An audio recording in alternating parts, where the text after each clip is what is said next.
हम ईश्वर से विपत्ति मांगे, दुख मांगे, तो भगवान विपत्ति थोड़ी दे देगा। कोई छोटा बेटा माँ को कहे माँ जलता हुआ अंगारा चाहिए, तो माँ अंगारा थोड़ी देगी। भले ही वो बच्चा अटैक करे, हट करे, तो माँ उसको वो नहीं देगी। तो भगवान भी तो सबके माँ की माएँ हैं। वो तो अपने भक्तों को वह देता है जिसमें वो आनंद की पूर्ति करे, वो तो वह देता है। मां से बुआ से वार्ता चल रही थी, इधर बाणों की सैया पर भीष्म करा रहे। लंबा समय हो गया था, देह चलनी बन गई। बाणों की सैया पर भीष्म है। भीष्म जैसा यति, भीष्म जैसा महारथी, काल जिसका सामना न कर, इच्छा मृत्यु का वरदान। पितामह बाणों की सैया पर लेटे हैं, आश्चर्य तो लगता है। गरुड़ पुराण की कथा में परसों के दिन में निवेदन कर रहा था, कर्म कभी किसी का पीछा नहीं छोड़ते, संग नहीं छोड़ते। युवान शरीर था भीष्म का, रास्ते में 2 मुंह वाला सांप पड़ा था। इन्होंने बाण की नोक से उठाया और उसको खेल ही खेल में उछाल कर करील कांटे वाले पेड़ के ऊपर डाल दिया। उस सांप ने श्राप दिया, गंगा पुत्र, जैसे कांटों में बिध करके हम परेशानी में हैं, याद रखिएगा बाणों के सूल पर तुम्हारी देह चलनी होगी। यही कष्ट में तुम कराहते रहोगे, तुम्हें कोई उन बाणों से उठाने वाला नहीं होगा। ये वह 2 मुंह वाला सांप बोल रहा था। एक तो यह अपराध था, एक और अपराध है, हाथों से किया गया ही पाप पाप नहीं, यदि आंखों से पाप को देख भी लिया जाए तो पाप का अधिकारी बनना पड़ता है। उस सभा में ऐसा बचा कौन जिसने द्रौपदी की करुणता को सुनकर, उसके अपमान को उस भरी सभा में जिसने देखा, वो बच गया हो उस अपराध से, चाहे पांडव रहे हों और चाहे वो कौरवों की तरफ वाले रहे हों। ये 13 वर्ष का वनवास क्या है पांडवों के लिए। एक नारी चीख रही थी तो महारथी अपना आयुध लिए वहां बैठे हुए थे। ये द्रौपदी की चिक्कार, द्रौपदी की आंख के आंसू, द्रौपदी का रोना, वो तो युधिष्ठिर ने बोला है, कहा मुझे प्रायश्चित कर लेने दो, 13 साल के बाद सोचूंगा मुझे युद्ध करना है कि नहीं करना। अभी आप मुझसे कुछ मत कहिए, और मैंने तुम्हारे ऊपर दबाव भी नहीं डाला, तुम स्वतंत्र हो, जा सकते हो तुम, लेकिन मुझसे कुछ मत कहिए, मैं प्रायश्चित कर रहा हूं।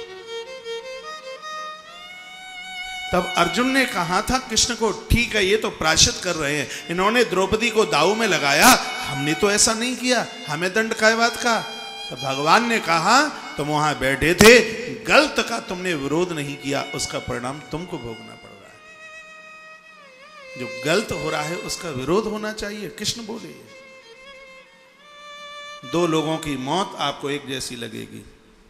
रामायण आप पढ़ोगे तो जटायु की भी मृत्यु आपको ऐसी लगेगी, और भागवत जी में आपको पितामह भीष्म की भी मृत्यु एक ऐसी ही लगेगी। इन दोनों के सामने मौत के समय पर भगवान है। एक के सामने राम है, दूसरे की तरफ कृष्ण है। ईश्वर तो दोनों की ही तरफ है, लेकिन दोनों में थोड़ा अंतर है। अंतर इतना है, कृष्ण के होते हुए एक वाण की सैया पर है, जो वन का जटायु है वो बाण की सैया पर नहीं, वो राम की गोद में है। दोनों का अंतर देखिए, दोनों के केंद्र में, दोनों की मौत एक नारी की वजह से है। पितामह भीष्म भी बाणों की सैया में, उसमें भी केंद्र में नारी है, चाहे द्रौपदी चाहे शिखंडी कोई भी हो, नारी है।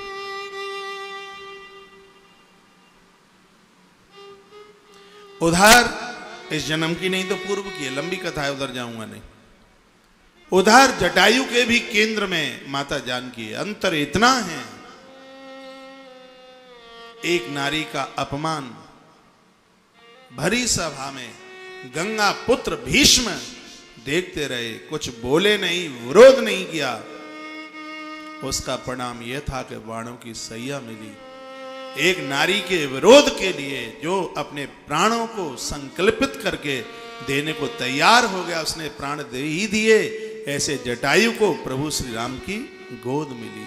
दोनों में इतना अंतर है। जिसने नारी के सम्मान के लिए अपने आप को खोया वो जटायु है, इसलिए उसको भगवान प्रभु राम की गोद। ये लिखा नहीं मिलेगा, मेरे हृदय का भाव है। अच्छा लगे तो देख लीजिएगा, और घटिया लगे तो मुझे मेरा वापस भी कर देना।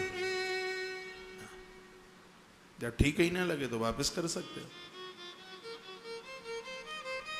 लेकिन इधर जो उस भरे जुआ घर में एक नारी का अपमान देखता रहा, वो बाणों की सैया पर चीख रहा था।